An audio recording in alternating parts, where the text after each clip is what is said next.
You don't expect betrayal to sneak up on you at the peak of your life. You think you've made it, you've built the business, bought the lake house, married the woman of your dreams. Then, one ordinary Tuesday, a forgotten water bottle and a text message you weren't meant to see knock the wind out of your lungs and turn your world into glass, fragile, splintering with every passing second. I never thought I'd be the kind of man who missed the signs. I run a company that negotiates multi-million-dollar logistics contracts. My gut instinct has saved deals and dodged lawsuits. I see through people. It's what I do. Yet, when it came to Emma, my wife of 11 years, I was a blind man in broad daylight. It started on a Tuesday. Not the kind of day that announces itself with thunder. Just a quiet morning with hot coffee, email backlogs, and an early gym session I skipped. Emma was already gone when I woke up. She left a note on the counter, her handwriting clean and precise, leg day. Don't forget lunch with Jeremy at 1. She signed it with a heart. Routine. But it wasn't the note that unraveled things. It was the stainless steel water bottle she left behind. I'd seen it before, a sleek black one I didn't recognize when she brought it home a month ago. Said her trainer gave it to her. Promotional gift, she shrugged. That morning, in a rush, I tossed it in my gym bag to bring to her later. Out of habit, I flipped the cap to make sure it wasn't full. It was. I took a sip, lukewarm cucumber water. But then I saw it, taped beneath the cap, a tiny folded paper, water-stained but legible. Missed waking up next to you. Last night was insane. Let's do round 2 Friday. I'll say it again, you're fire. M. I stood there in the kitchen, staring at the note like it had punched me. M. Her trainer. Marcus. That overly tan guy with teeth too white and arms that never rested. The one she swore annoyed her. The one she suddenly saw 5 days a week. I didn't say anything that day. Or the next. You don't go to war without a plan. The worst part. She kissed me when she got home. Warm, casual. Like nothing had happened. She made her usual protein pancakes. Hummed while she folded laundry. I watched her float through the house like she hadn't just committed treason. That night, I lay in bed next to her, heart burning through my ribs, listening to her soft, even breaths. That was the moment I knew I wasn't going to confront her, not yet. No. I was going to build a case. The next morning, I called the only person I trusted enough to tell. Hey, I said when he answered. You still doing family law? Still do, Jason said. Why? I didn't answer right away. Then, I think Emma's cheating. And I think it's worse than that. He exhaled like he'd been expecting this. Come by my office. I'll clear my schedule. Jason and I grew up 2 blocks apart. He was the one kid in our high school who carried a leather briefcase instead of a backpack. We used to joke that he was born wearing a tie. Now he was one of the most ruthless divorce attorneys in the state. I'm going to say something you're not ready to hear, Jason said as I sat in his office, holding that folded note like it was Exhibit A in a murder trial. If she's cheating, and it's with someone she spends that much time around, there's a good chance this wasn't just about sex. It could be about money. Or leverage. You think she's planning something? I asked. Jason nodded slowly. I've seen it too many times. She's setting something up.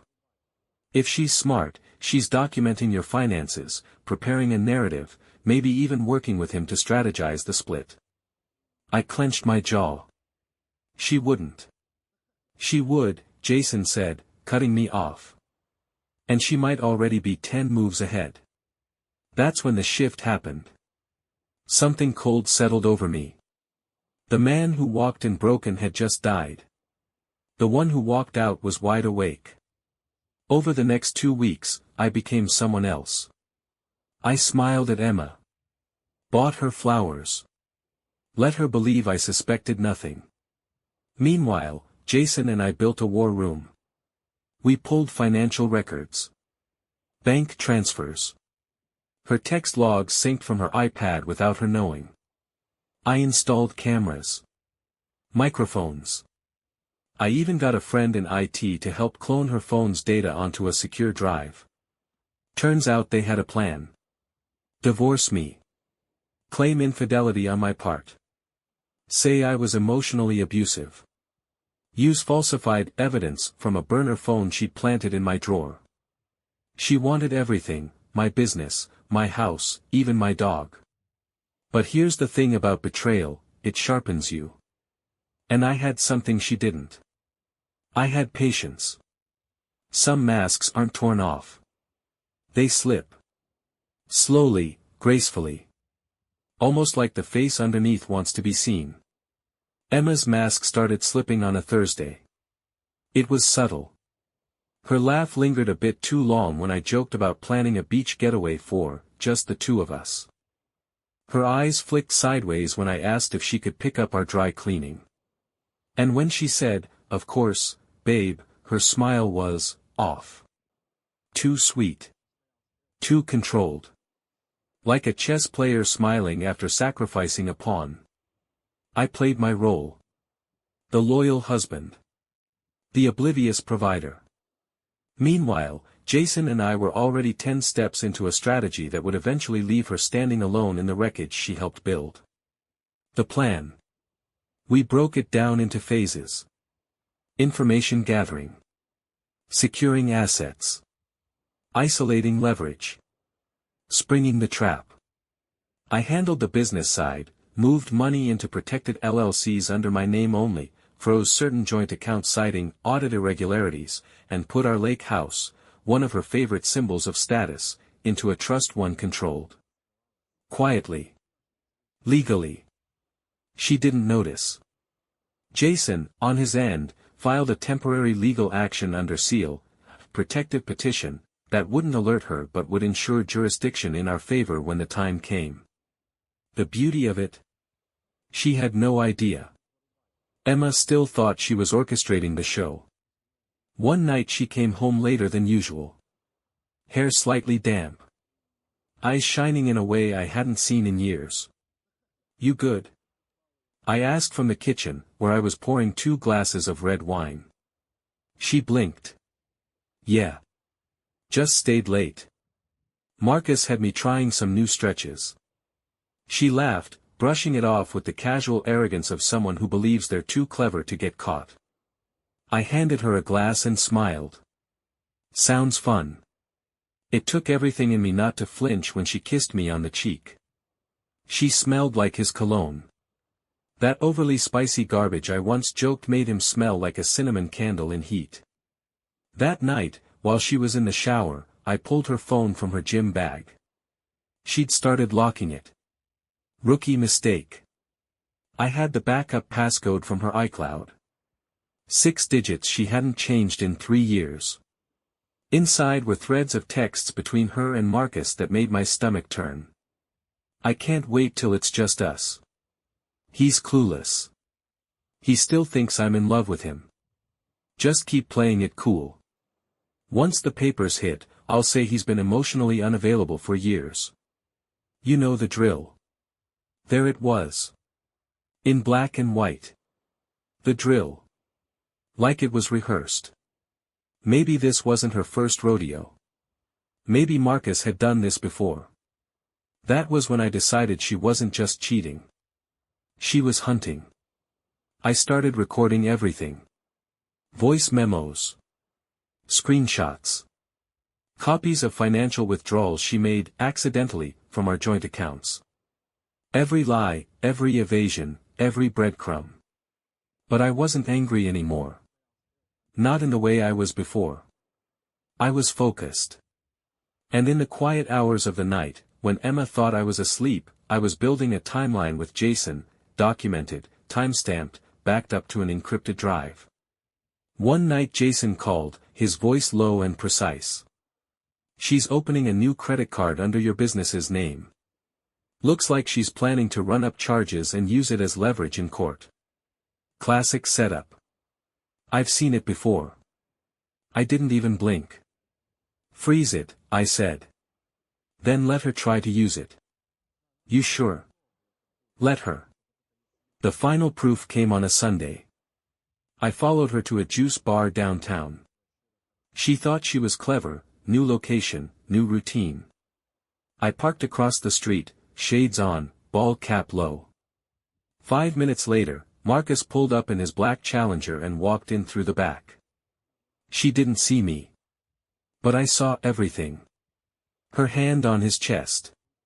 The way she leaned into him like gravity only applied when he was near. She kissed him, laughing, relaxed, unburdened. It was surreal watching the woman I used to make soup for when she had the flu whisper into another man's ear like they were in some Nicholas Sparks movie. But the part that really stuck. She handed him a folder.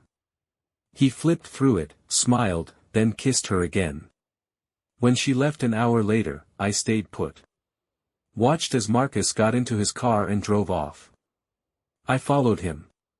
10 minutes. 15.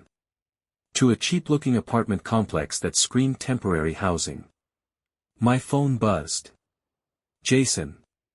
She just requested financial statements for the business through a mutual contact in your accounting firm. You were right. She's getting ready to make her move. I exhaled. Calm. Measured. Then it's time I make mine. Back home, Emma was lighting candles for a relaxing Sunday night. She looked up from the couch, all innocent eyes and soft smiles. Hey babe. Everything okay?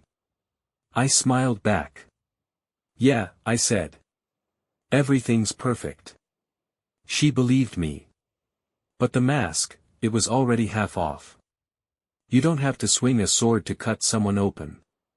Sometimes, all it takes is pressure. Steady. Precise.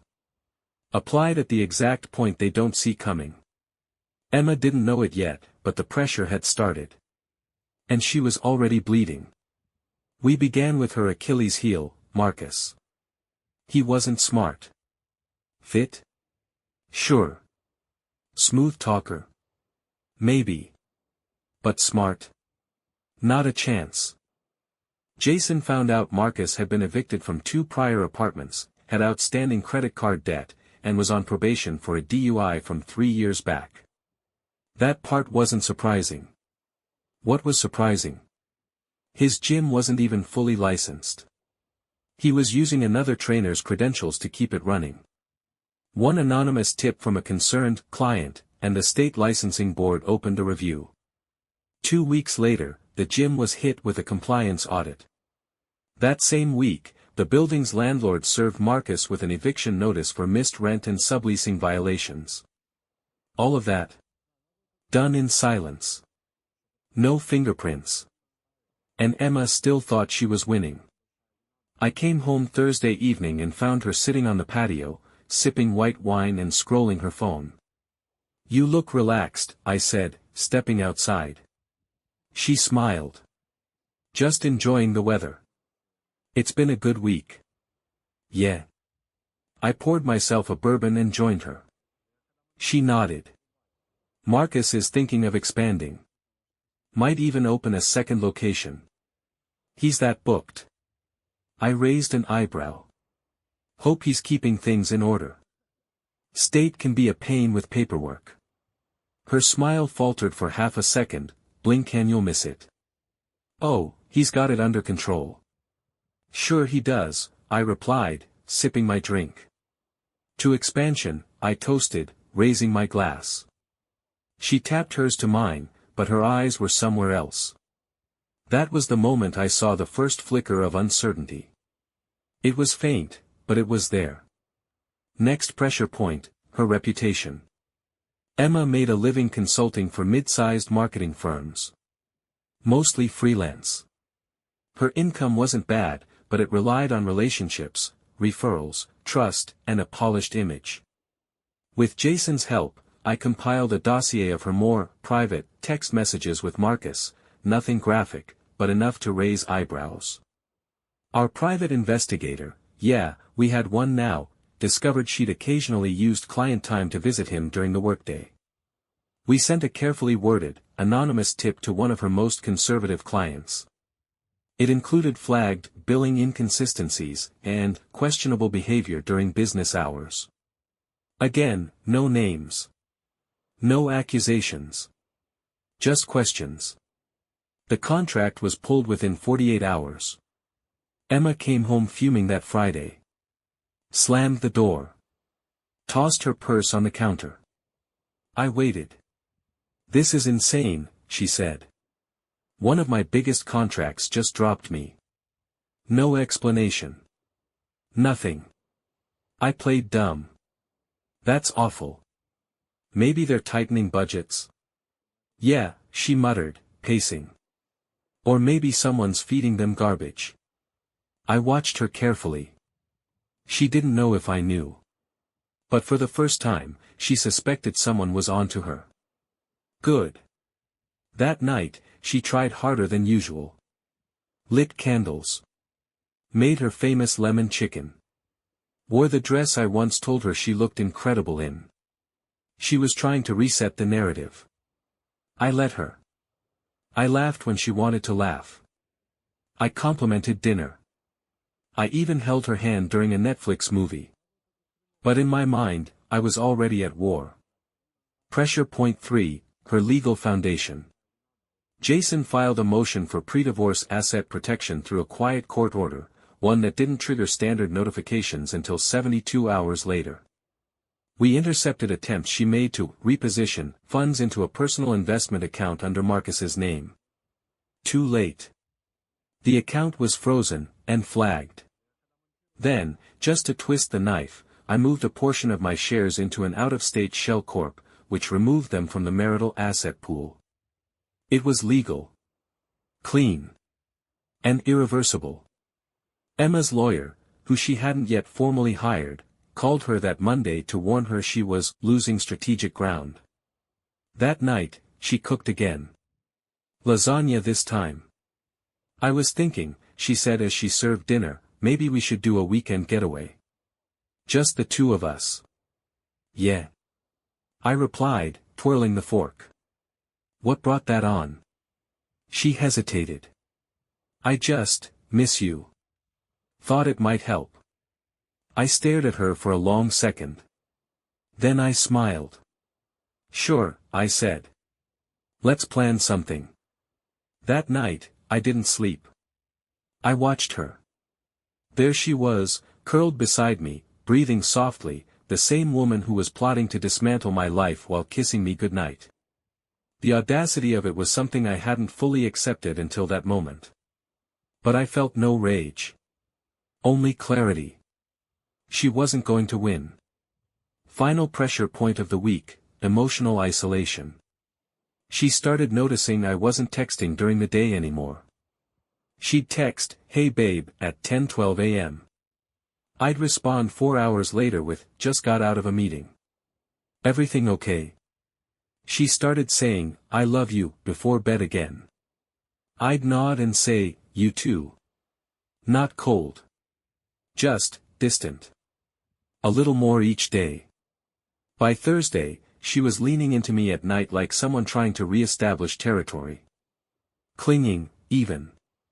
I'd run this company long enough to know when someone was sensing a shift in power. Emma was starting to feel it. Something had changed. She didn't know what yet.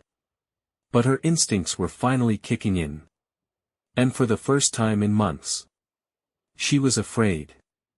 You don't beat someone like Emma head-on. You let her swing first. Let her think she landed it. Let her parade around thinking the crowd's cheering. Then, just when she's basking in the illusion of control, you show her the replay. The first official shot came on a Monday morning.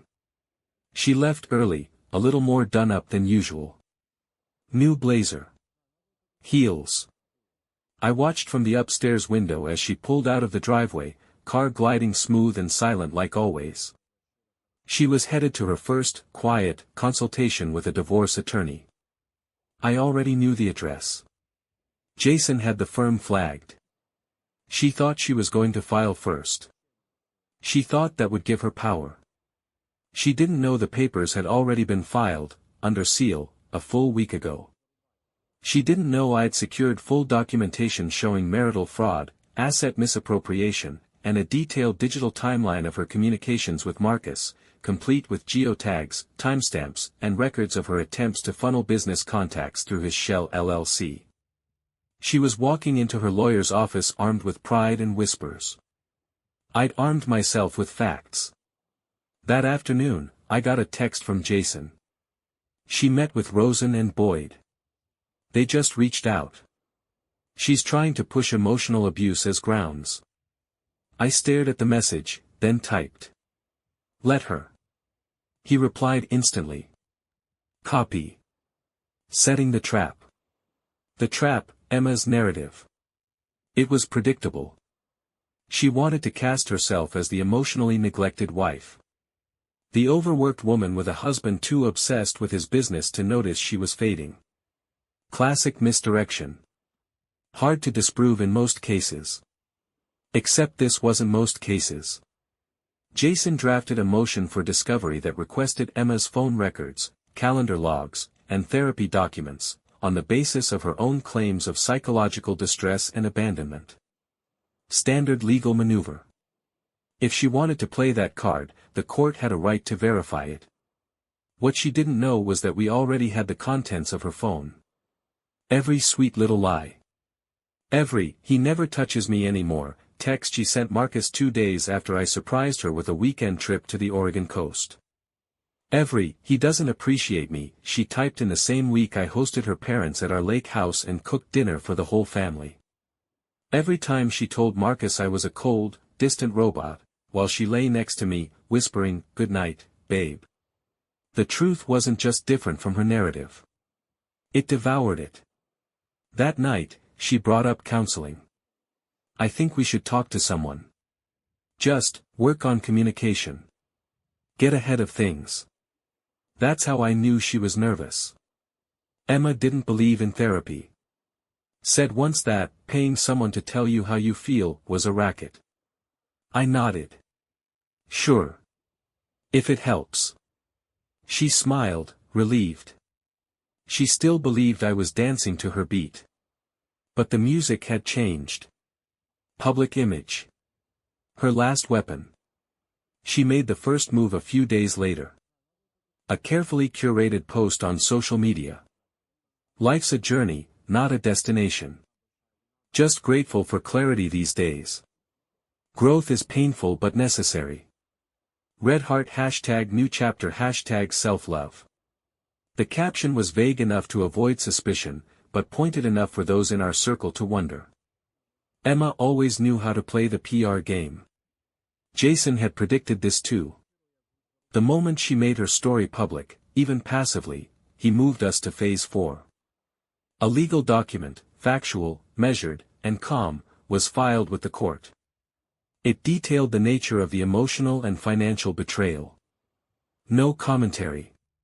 Just the truth, bullet by bullet. We weren't broadcasting anything. We weren't leaking to anyone. But the record was now real. The same afternoon it was processed, Emma's lawyer tried to negotiate. Jason smiled when he told me, they want to mediate. That's panic, by the way. I nodded. We're not mediating. We're proving. The unraveling. The next weekend, she came home early from yoga. No yoga mat. Makeup flawless. Not a drop of sweat. She saw me in the kitchen, leaned against the doorway like she was still queen of the castle. We need to talk, she said. I dried my hands with a towel and turned. Okay. Her voice was steady, but her eyes were scanning. Searching. I've been thinking, maybe we jumped the gun. Maybe we don't need to involve lawyers. That's when I knew. Her lawyer had read the documents. She'd seen the evidence. She'd realized what was waiting in discovery. The entire scaffolding of her narrative, built on guilt trips and gaslight, was about to collapse in court. I stayed calm. We can talk, I said. But whatever we do, I'm not lying. I'm not covering. I'm not going to pretend I'm the bad guy just because it's easier for you. Her face tightened. Just a flicker. I never said you were the bad guy. I smiled. No. But you were hoping I'd let you tell that story anyway. The breaking point. Sunday night, she asked to sit outside with me. Wine. Blankets. Trying to tap into our old rituals. It was almost touching. Until she said, I don't think Marcus is who I thought he was. I sipped my bourbon. Yeah. She nodded. He's been distant. Distracted. His business is in trouble. I feel like he's pulling away. I looked at her, not cold, but clear. Sounds like a pattern. She blinked. What? You know. Getting close to someone. Using what you can. Then fading when it gets uncomfortable. The silence between us wasn't empty. It was thick. I let it sit. And then, I stood up. You're going to want to get some rest, I said. This week's going to be revealing. She didn't respond. Didn't ask what I meant. Because deep down, she already knew. She just didn't know how much of her story was already gone. How little of it she still controlled. And how far she was about to fall. It started with a letter. A thick, cream-colored envelope stamped Superior Court of California. It sat on the kitchen counter when I got home from work. Emma was already there, wine glass full, posture stiff, expression unreadable. You filed? She asked without looking up. I did, I replied calmly, setting my keys down. Her silence wasn't quiet, it was tight. Like someone holding a scream inside their throat. I didn't think you'd actually go through with it, she finally said. That makes two of us, I said. But here we are. She didn't argue. Not yet. She just nodded slowly, then took a long sip from her glass. By the next morning, it had begun. Mutual friends started reaching out, soft messages, mostly neutral. Hey, just checking in, saw something on Emma's story. You two okay? She'd posted a single photo, her walking along the beach, captioned, sometimes you have to choose yourself, even when it hurts. Subtle. Designed to paint her as the one trying to heal. The one left behind. Classic. But Jason was already a step ahead. We'd submitted a motion to introduce documented financial irregularities and extramarital communications as part of the formal discovery process. Which meant, everything was now official. On record. Verifiable. Including her text where she told Marcus. If I spin this right, I can come out clean and still get half. She didn't know that text was now part of a court file. She would soon.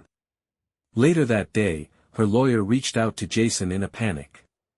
She didn't tell us about the joint account transfers, he said. Or the consulting contracts rerouted to her boyfriend's business. Jason didn't flinch. We have the documents. We'll be filing for injunctive relief. By Friday, the court froze all jointly held accounts. I came home that evening to find Emma pacing the living room, phone in hand. What the hell did you do? She snapped. I protected myself, I replied. You've embarrassed me, she said. People are asking questions. Then maybe you shouldn't have given them answers. Her lips pressed into a thin line. No comeback. Just fury behind her eyes. Good. Over the weekend, she tried to play the remorse card. Made breakfast. Offered to talk things through. Said she was willing to compromise. I let her talk. But I didn't move. This wasn't negotiation anymore. It was revelation. By Sunday, Marcus had blocked her number. I knew because she called him while I was upstairs. I heard the tone, straight to voicemail. She tried again. Same result. When I walked in later, she looked up with red eyes and said nothing. Not a word. That night, she slept on the couch. And for the first time in months, I slept like a king.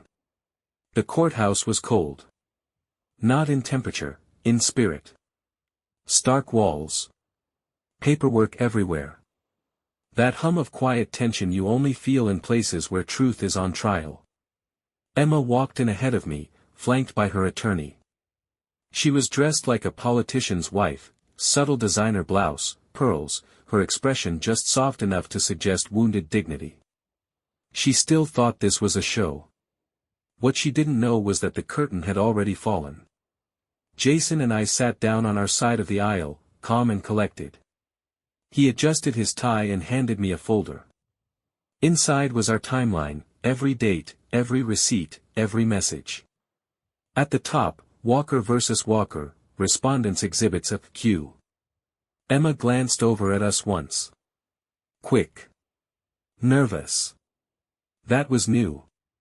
The judge was a seasoned woman in her 60s. Stern but fair. You could tell she'd seen every type of marital disaster this side of the Mississippi. When she looked over the file, her brow lifted, not surprised, just alert. Jason stood first. Your Honor, our submission outlines a sustained effort by the petitioner, Mrs. Walker, to conceal financial transactions, redirect business contracts to a third-party male associate and initiate divorce proceedings under false pretenses. He didn't raise his voice. Didn't embellish. He didn't need to. The facts sang on their own. Emma's lawyer scrambled to object, claiming emotional neglect and non-participation in the marriage. Jason calmly turned to the judge and slid forward a printed message, dated 8 months ago. He's a great provider. Still makes me laugh. But Marcus is more exciting. And then another. The moment this is over, I'm going to bleed him for half and we'll be set. Her attorney turned pale. He hadn't seen those before. Emma's lips parted. No words came out. Then came the footage. A silent clip, projected in the courtroom. Marcus accepting a manila folder from Emma. Inside, bank statements. I didn't need audio. The timestamps and handoff told the story. She was done. The judge leaned back, expression unreadable. Then came the verdict. I retain sole ownership of my business. She forfeited any claim to spousal support due to documented misconduct. The house? Mine. The vehicles? Mine. She left with what she brought into the marriage, and not a cent more. And just like that, the empire she tried to steal, evaporated. Outside the courthouse, she called after me. Wait. I stopped. Turned slowly. Her voice cracked. I never wanted it to go like this. I studied her for a long second. The woman I once built a life with. The one who shared my name, my bed, my future. Now reduced to a line in court transcripts. I believe you, I said quietly. You wanted worse. And I walked away. It's quiet now. No more backdoor lawyers, no fake apologies, no rehearsed smiles over cold dinners. Just silence. And peace. Funny how you don't notice the weight on your chest until it's gone. 3 weeks after the judgment, Emma moved out. She left behind a few things, a drawer full of perfume bottles, a yoga mat, and a single framed photo of us at the lake house.